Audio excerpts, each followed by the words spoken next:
Bonjour à tous et bienvenue à Catch Club. On se retrouve pour le résultat de SmackDown du 20 juin 2025 et hier soir on a eu des demi-finales des tournois King and Queen of the Ring. On a eu un gros face-à-face entre Jacob Fatu et Solo Sikoa et on a eu une énorme promo de John Cena à la fin du show. Donc je compte sur vous pour liker la vidéo et vous abonner. C'est parti, hier soir le show démarre avec LA Knight qui fait son entrée. Et il nous rappelle que ces dernières semaines, Rollins et son petit clan lui ont gâché ses opportunités lors du King of the Ring, mais également lors de Money in the Bank. Et c'est pour cette raison que du coup, LA Knight s'est dit qu'il allait également gâcher les opportunités King of the Ring de Bron Breakker et de Bronson Reed. Et LA Knight nous dit qu'il ne sait pas comment est-ce que ça va se terminer, mais il faut que ça se termine. Donc il demande à Seth Rollins de le rejoindre, mais là, à la place, vous avez le Wise Man, Paul Heyman, qui fait son entrée, il monte sur le ring. Et là, directement, il dit à LA Knight qu'il est son plus grand fan backstage et il est tellement content d'être dans le ring avec lui car il peut enfin dire « Yeah !» Et là, vous avez Paul Heyman qui était genre tout content d'être avec LA Knight, mais clairement, on sentait également qu'il exagérait un petit peu. Mais Paul Heyman insiste en disant que justement, comme il adore LA Knight, eh bien, Seth Rollins a donné l'autorisation à Paul Heyman de faire une faveur à LA Knight ce soir. Et en gros, Paul Heyman a un message pour LA Knight. Il lui conseille de quitter l'arène et de partir de la ville, de partir de Grand Rapids le plus rapidement possible. Sinon, quelque chose de mauvais lui arrivera avant la fin de la soirée. Mais là, vous avez LA Knight qui n'a pas l'air d'avoir peur et donc il répond à Paul Heyman que Heyman n'est qu'un profiteur qui s'attache aux gens, il prend tout ce qu'il peut et ensuite il passe au prochain. Et LA Knight ajoute que si Paul Heyman ne va pas lui ramener Seth Rollins, alors à ce moment-là, pourquoi pas avoir un match entre LA Knight et Paul Heyman tout de suite. Et là, vous avez LA Knight qui propose même de se retourner et de laisser Paul Heyman lui porter le premier coup. Mais bien entendu, Paul Heyman ne veut pas se battre, donc là il sort du ring et il regarde LA Knight et il lui dit « Tu te rappelles quand je t'ai dit un peu plus tôt que si tu ne quittais pas l'arène, il allait t'arriver quelque chose de mauvais ?» Eh bien sache que ce n'était pas une prédiction, mais c'était un spoiler. Et là vous avez Bron Breakker et Bronson Reed qui font leur entrée. Donc directement ça part en bagarre et vous avez Bron Breakker et Bronson Reed forcément qui prennent l'avantage. Et ils se retrouvent à l'extérieur du ring, mais là vous avez LA Knight qui chope une chaise et qui frappe Bron Breakker et Bronson Reed. Donc au final, à la fin du segment, c'est bien LA Knight qui prend l'avantage. Ce qui fait que quelques instants plus tard, on passe dans les vestiaires et on retrouve Paul Heyman, Bron Breakker et Bronson Reed qui ne sont pas très contents. Et là, vous avez Byron Saxton qui vient leur annoncer qu'un peu plus tard, on aura un match entre Bronson Reed et LA Knight. Et au final, là, vous avez Paul Heyman qui est ravi car apparemment tout ceci faisait partie de leur plan. On enchaîne avec la première demi-finale du tournoi Queen of the Ring et hier soir on avait Asuka qui est de retour, on le rappelle, depuis lundi face à Alexa Bliss. On a eu un bon match d'environ 10 minutes et vers la fin, Alexa Bliss a pris l'avantage, elle a tenté de porter son Twisted Bliss. Mais là, Asuka a relevé ses genoux et derrière, elle a enchaîné avec un hip attack pour la victoire. Donc Asuka passe en finale du tournoi Queen of the Ring et elle affrontera soit Jade Cargill, soit Roxanne Perez. Et justement, directement après le match, on passe en coulisses et on retrouve B-Fab, Michin et Jade Cargill. Et là, vous avez Michin et B-Fab qui sont en train de discuter par rapport au fait qu'elles visent dorénavant les titres par équipe féminin. Et derrière, on a une petite interview de Jade Cargill qui nous dit qu'elle n'a pas peur de Asuka. Et quoi qu'il arrive, elle va remporter le tournoi Queen of the Ring. Et non seulement elle va gagner, mais derrière, elle va régner. Puis dans un autre coin des coulisses, on a Chelsea Green et son petit clan qui tombent sur Alexa Bliss, donc ça commence à discuter. Et là, vous avez Charlotte Flair qui rejoint également la discussion. Et à la fin, vous avez Alexa Bliss qui dit à Charlotte Flair « Je n'ai pas besoin de ton aide ». Mais Charlotte Flair lui répond « Je ne suis pas là pour t'aider ». Donc là, on comprend toujours pas ce qui se passe entre Charlotte Flair et Alexa Bliss. Est-ce qu'il y a un rapprochement ou pas ? Derrière, on retrouve Kit Wilson dans le ring qui attend son adversaire. Donc on a Aleister Black qui fait sa magnifique entrée, qui se retrouve au milieu de la rampe. Mais là, d'un coup, vous avez R-Truth Ron Killings qui sort de nulle part et qui attaque Kit Wilson dans le ring. Et il lui porte le STFU. Puis d'un coup, il lâche la prise, il prend le micro et il ordonne à John Cena de le rejoindre tout de suite dans le ring. Puis il réapplique la prise, le STFU à Kit Wilson, jusqu'à ce que des officiels interviennent pour tenter de calmer R-Truth. Mais il était très énervé et au final, c'est Jamie Noble qui a réussi un petit peu à calmer Ron Killings et à le ramener au vestiaire. Et là, ils sont passés sous les yeux d'Aleister Black qui est resté sur la rampe pendant tout le segment. Et on a eu un petit peu l'impression qu'Aleister Black n'a pas aimé cette intervention de R-Truth juste avant son match. Donc justement, quelques instants plus tard, on retrouve R-Truth en coulisses avec Jamie Noble. Truth dit qu'il va affronter Cena tout de suite. Mais là, vous avez Aleister Black qui débarque et il demande à Truth pourquoi est-ce qu'il se mêle de ses affaires et pourquoi est-ce qu'il intervient avant un de ses matchs. Mais là, vous avez R-Truth qui répond que ce n'était pas personnel et ce n'est vraiment pas contre Aleister Black, mais quand même, Black n'est pas content et là, vous avez un échange tendu entre les deux jusqu'à l'intervention de Damien Priest qui tente de calmer la situation. Damien Priest tente d'expliquer à Aleister Black qu'actuellement R-Truth est en train de vivre plein de différentes choses, il est dans une situation particulière et du coup, il demande à Aleister Black de les laisser car il veut parler à R-Truth. Et là, vous avez Damien Priest qui rappelle qu'à une période, R-Truth était celui qui faisait le plus rire et sourire tout le monde à la WWE, mais du coup, maintenant il a une nouvelle attitude et Damien Priest dit que c'est très bien, mais R-Truth doit utiliser cette colère et la canaliser ce soir plus tard lors de son match face à John Cena et pas lâcher ça contre les autres catcheurs en coulisses. Et une fois que R-Truth se sera occupé de John Cena ce soir, et bien derrière, ils pourront aller célébrer avec Damien Priest en ville. Et là, vous avez R-Truth qui répond à Damien Priest, ça sonne bien. Donc apparemment, Damien Priest a réussi à un petit peu calmer R-Truth, mais tout de même, on peut vraiment voir cette nouvelle personnalité chez Ron Killings. Derrière, on continue avec un gros segment car on a Cody Rhodes qui fait son entrée. Il prend un micro, il se prépare à nous faire une promo, mais directement, il est interrompu par Jey Uso qui fait son entrée. Jey Uso monte sur le ring, il fait un gros câlin à Cody Rhodes.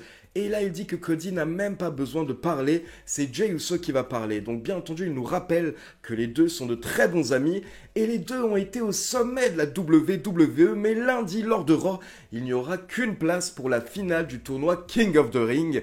Et Jey Uso précise à Cody Rhodes qu'il sait très bien que ce ne sera pas personnel entre eux, ce sera simplement du business. Mais quoi qu'il arrive à la fin de la soirée, à la fin du match, ce sera 4 lettres, un mot, Yeet. Donc Jey Uso, bien entendu, qui vient préciser qu'il est ami avec Cody, mais que lundi, quand ils vont s'affronter, il n'y aura pas d'amitié, et qu'à la fin, ce sera Jey Uso le vainqueur. Mais là, Cody Rhodes et Jey Uso sont interrompus par l'entrée de Sami Zayn, qui a une demi-finale un peu plus tard, face à Randy Orton. Sami monte sur le ring et déjà, il précise qu'il est très heureux de partager le ring avec deux de ses meilleurs amis, qui sont également deux des plus grandes stars de ce business. Mais Sami précise également que parmi ces 3 personnes qui sont dans le ring, il n'y en a qu'une seule qui n'a jamais été champion du monde ou champion WWE. Bien entendu, c'est Sami Zayn. Et là, Sami commence à nous parler un petit peu de son passé récent. Il précise par exemple que cette année, il n'avait même pas de match à Las Vegas à WrestleMania, mais il est tout de même venu. Et la seule raison pour laquelle il était présent, c'est parce qu'il voulait être l'un des premiers à féliciter Jey Uso une fois qu'il serait champion. Puis derrière, Sami Zayn nous rappelle qu'il était également l'un des premiers à féliciter Cody quand il avait finish sa story. Mais justement, Sami Zayn nous dit que maintenant c'est à son tour de finish sa story. Sauf que là, vous avez la vipère Randy Orton qui fait son entrée et il a un message pour les 3 catcheurs. Donc d'abord, il se rapproche de Cody et il lui répète ce qu'il avait dit la semaine dernière, c'est-à-dire que bien entendu, il considère Cody comme un frère, mais s'il le faut, il n'hésitera pas à s'en prendre à Cody pour pouvoir obtenir son rematch face à John Cena et obtenir son 15e titre de champion du monde. Puis Randy Orton se tourne vers Jey Uso et il dit qu'il respecte énormément Jey Uso et que leurs deux familles se connaissent depuis très très longtemps. Mais Randy Orton ajoute que lors de la finale du King of the Ring, ce ne sera pas 4 lettres, un mot, ce sera 3 lettres, un finish. Puis Randy Orton se tourne vers Sami Zayn et nous dit que vraiment, sincèrement, il espère et il croit qu'un jour, Sami Zayn sera champion du monde. Mais ce ne sera pas à SummerSlam car ce soir, Randy Orton va s'occuper de Sami Zayn et il va lui porter un RKO. Donc on enchaîne directement avec le match, on a vraiment les deux catcheurs qui ont tout donné, donc à la fin, la foule était à fond dedans et là vous avez Randy Orton qui tente justement le RKO mais Sami Zayn esquive, il repousse Randy Orton et Sami Zayn veut enchaîner avec son Helluva Kick, donc il commence à courir vers Randy Orton mais là, Randy Orton chope Sami Zayn par surprise pour un RKO sorti de nulle part pour la victoire. Donc c'est bon, Randy Orton est qualifié pour la finale du tournoi King of the Ring et il affrontera soit Cody Rhodes, soit Jey Uso. Derrière, on enchaîne avec Nia Jax qui fait son entrée et encore une fois, elle se plaint et elle critique Tiffany Stratton.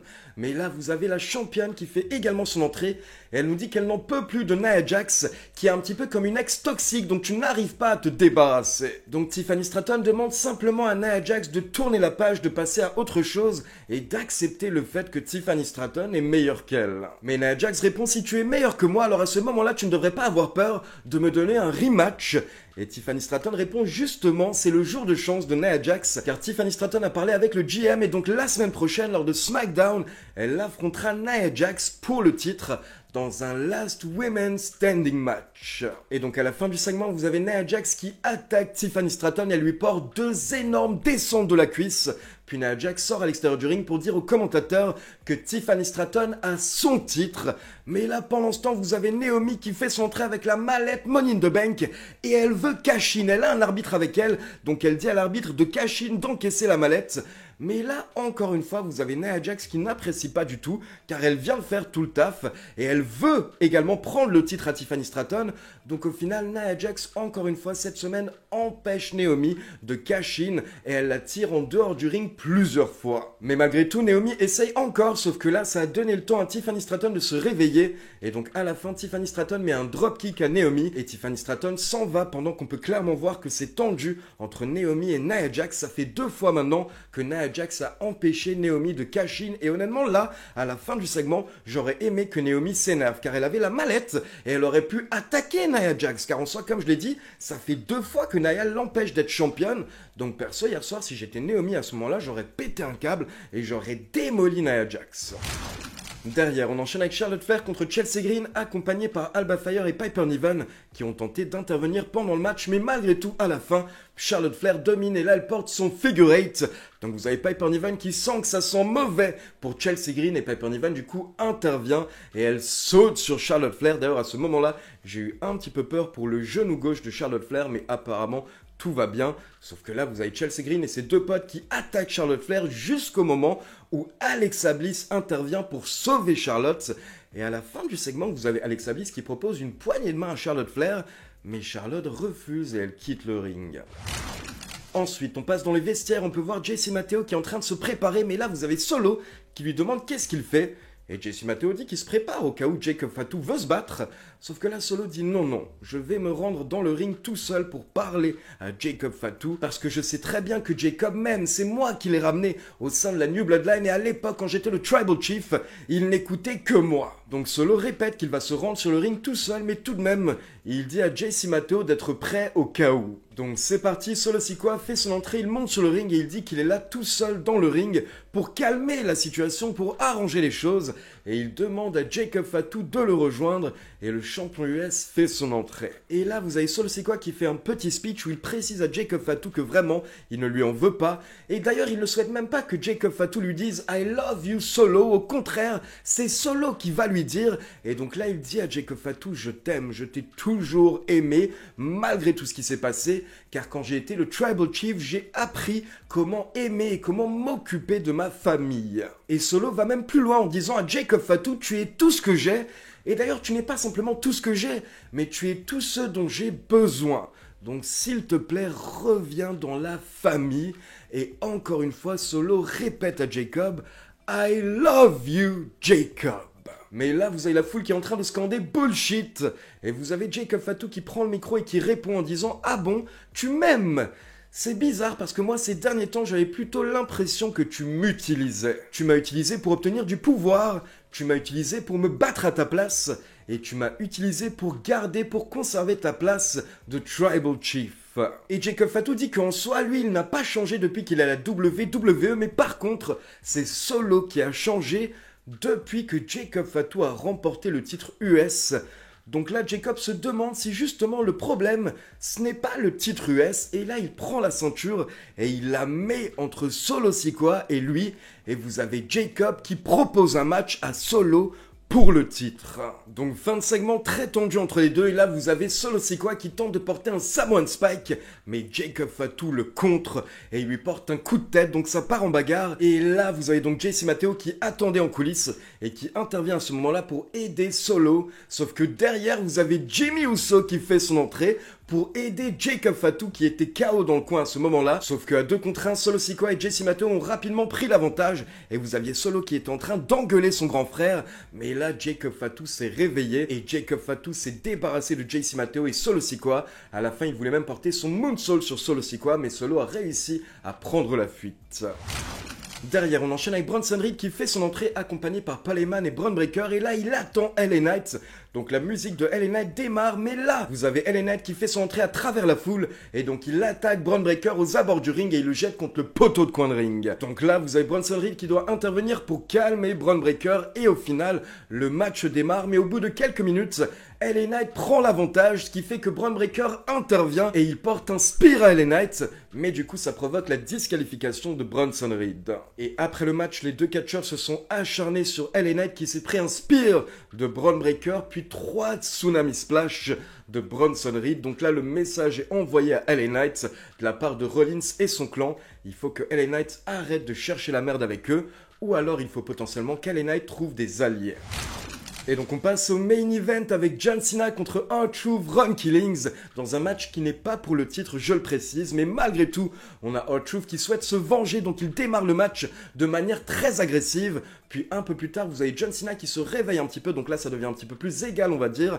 Mais au final, John Cena n'en peut plus au bout de quelques minutes, donc il décide de s'en aller, il sort du ring, il prend sa ceinture et là il commence à partir. Mais là vous avez R-Truth qui veut continuer le match, donc il sort à l'extérieur du ring, il court après John Cena et là vous avez John Cena qui met un coup de ceinture à R-Truth, donc forcément John Cena se retrouve disqualifié. Mais là attention, vous avez la musique de CM Punk qui retentit, donc John Cena retourne dans le ring, CM Punk le rejoint, ça part en bagarre et à la base c'est CM Punk qui prend l'avantage, mais rapidement John Cena répond à CM Punk avec un low blow, puis derrière il lui met un coup de ceinture.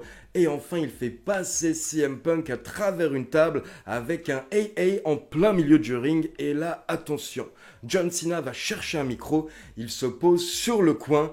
Et là, hier soir, John Cena nous a lâché sa propre version de la pipe bomb, la fameuse grande promo que CM Punk avait effectuée il y avait 14 ans, où vraiment il s'était lâché. Et bien là, vous avez John Cena qui a fait la même chose hier soir, il a lâché sa propre version de la pipe bomb. Et là, donc je vais vous traduire quasiment toute la pipe bomb, car honnêtement, ça vaut le coup, croyez-moi. Donc John Cena est dans le coin, il dit à CM Punk, écoute, maintenant que tu es par terre dans la position la plus inconfortable, j'espère que tu pourras écouter et j'espère que tu pourras digérer ce que j'ai à dire, car avant que je parte dans 6 mois avec le titre WWE, d'abord, je dois vider mon sac, j'ai des choses à dire, j'ai des choses sur le cœur qu'il faut que je sorte. Et donc d'abord, John Cena précise qu'il ne déteste pas CM Punk, au contraire, il l'aime bien, et il l'aime sûrement plus que toutes les autres personnes avec qui CM Punk a partagé un vestiaire. Mais par contre, John Cena déteste cette idée comme quoi CM Punk est le meilleur, CM Punk est le best in the world,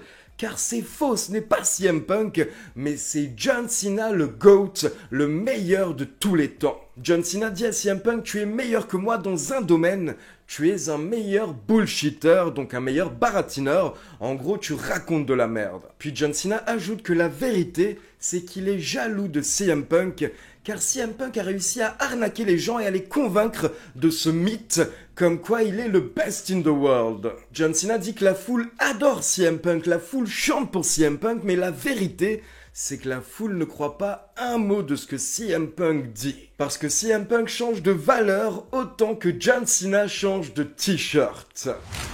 John Cena dit que la vérité c'est que CM Punk n'est qu'une grande gueule opportuniste qui n'hésitera pas à marcher sur le cou des gens si ça lui permet d'avancer. Et là vous avez John Cena qui se tourne vers la caméra et il salue Claudio Castagnoli, donc Cesaro, puis Nick Nemeth, donc Dolph Ziggler, et enfin Matt Cardona, donc Zack Ryder. Donc là, encore une fois, ce sont des clins d'œil à la première pipe bomb de CM Punk, où CM Punk avait par exemple salué Colt Cabana. Donc là, pareil, hier soir, vous avez John Cena qui a salué des catcheurs d'autres fédérations, notamment, il faut souligner quand même Claudio Castagnoli, qui est littéralement la AEW, on le rappelle. Et là, directement, John Cena teste son micro pour voir si on l'a coupé, mais il se moque de CM Punk en disant que lui, personne ne va couper son micro en coulisses, car CM Punk n'a aucun ami en coulisses qui voudrait l'aider. La seule personne que CM Punk a, son seul ami, c'est John Cena. Et John Cena dit à CM Punk, rappelle-toi qui t'a donné la scène pour que tu puisses faire ta pipe bombe il y a 14 ans, ben c'était moi. Et depuis, qu'est-ce que tu en as fait? Tu n'as fait que recracher les mêmes 5 moves of doom au micro. Donc là, Cena qui fait un petit peu une comparaison avec ses 5 moves of doom en disant qu'au final, CM Punk c'est pareil mais au micro, il fait tout le temps la même chose. Et là, John Cena va encore plus loin, je dirais que là on passe dans la troisième partie de sa pipe bomb où il dit à CM Punk, dorénavant tu n'es plus the voice of the voiceless, tu n'es plus la voix des sans voix, dorénavant tu es un putain de millionnaire. John Cena dit mais regarde-toi, tu n'es même plus un punk, tu es un capitaliste et tu n'es pas contre TKO, au contraire, tu es Mr. TKO. John Cena dit qu'en gros TKO a coupé les couilles de CM Punk, puis il ajoute que les tweets de CM Punk sont forts, mais ses actions sont faibles. Et lors de Night of Champions, CM Punk devra faire face à la vérité quand John Cena va enfin prouver que jour après jour, depuis 25 ans, sans aucun jour de repos, c'est lui le GOAT. Et là, honnêtement, John Cena était tellement bon, il est en train de dire la vérité pour une partie de la foule, ce qui fait que vous avez la foule qui scande le nom de Cena, et Cena sourit et il dit à CM Punk, tu vois, ils le savent, et ils savent que tu as bien été le meilleur au monde, mais pendant 7 minutes, il y a 14 ans. Et donc John Cena termine en disant de rien à la foule. Il précise qu'il lui reste encore 2 minutes mais il n'en a même pas besoin. Et il termine en remerciant CM Punk de l'avoir laissé copier sa promo afin de le ridiculiser. Donc fin du show et vous avez une grande partie de la foule qui est en train de popper pour John Cena pendant que CM Punk se remet petit à petit dans le ring. Faut souligner quand même que CM Punk est resté allongé près de 7 minutes après le AA à travers la table pour vendre en gros pendant le segment de John Cena. Allez, on passe à la conclusion et aujourd'hui je vais parler de 3 sujets. D'abord, on va parler de Sami Zayn qui a encore une fois raté une opportunité de se rapprocher d'un titre mondial et c'est exactement ce que Karrion Kross lui avait annoncé lundi lors de Raw et Sami Zayn lui avait répondu « Écoute, je termine le tournoi King of the Ring et ensuite j'aurai un match avec toi ». Donc j'espère que maintenant on va passer à une petite rivalité Sami Zayn contre Karrion Kross pour enfin un petit peu utiliser Karrion Kross. Mais à côté de ça, je fais partie de ceux qui espèrent tout de même un jour que Sami Zayn aura enfin un titre, que ce soit le titre de champion du monde, World Heavyweight ou WWE. Mais là, donc comme Randy Orton l'avait annoncé, ce sera pas pour SummerSlam, mais pourquoi pas un peu plus tard, vers la fin de l'année 2025 ou début 2026. Et à l'heure actuelle, il y a beaucoup de personnes qui rêvent de voir Sami Zayn remporter le Royal Rumble l'année prochaine. Ensuite, j'ai beaucoup aimé le segment entre Solo Sikoa et Jacob Fatu. Jacob Fatu qui s'est pas laissé avoir, on va dire, par les promesses et les belles phrases de Solo Sikoa. Et à côté de ça, Big Jim qui a aidé Jacob Fatu à la fin, c'est très intéressant. Comme ça, Jacob Fatu a un allié et ça pourra potentiellement mener à des tag team matchs. Et à côté de ça, je souligne encore une fois que comme la semaine dernière, Hikuleo a eu un match avant SmackDown et donc il a remporté son match. Ça fait 2 victoires en 2 semaines pour Hikuleo. Mais pour le moment, on attend toujours ses débuts dans le roster principal potentiellement du côté de SmackDown et je me demande est-ce qu'il pourrait avoir un rôle justement dans cette rivalité entre Solo Sikoa et Jacob Fatu. Et je précise qu'à la fin de SmackDown, on a eu une petite promo de Jacob Fatu qui a confirmé que c'est bien officiel. Il affrontera donc Solo Sikoa lors de Night of Champions pour le titre US. Et donc pour finir tout simplement par rapport à la promo de John Cena hier soir, cette pipe bomb, elle était tellement bien faite et hier soir vraiment à la fin du show on a vécu un moment d'histoire, on a tout simplement vécu l'une des plus grandes promos de la carrière de John Cena. Et pourquoi est-ce que cette promo était tellement bien? Pourquoi est-ce qu'elle résonnait tellement? Parce que tu sentais que John Cena disait des vérités, tu sentais qu'il disait certaines choses auxquelles il croit vraiment et certaines choses auxquelles la foule croit vraiment également. Par exemple, quand il a parlé du fait qu'il n'arrive pas à comprendre comment est-ce que CM Punk a réussi à convaincre tout le monde qu'il était le best in the world, tu sens que c'est quelque chose que John Cena a dû vraiment ressentir il y a 14 ans quand CM Punk a explosé à la WWE et que potentiellement il devait y avoir un petit peu de jalousie de la part de John Cena à cette période.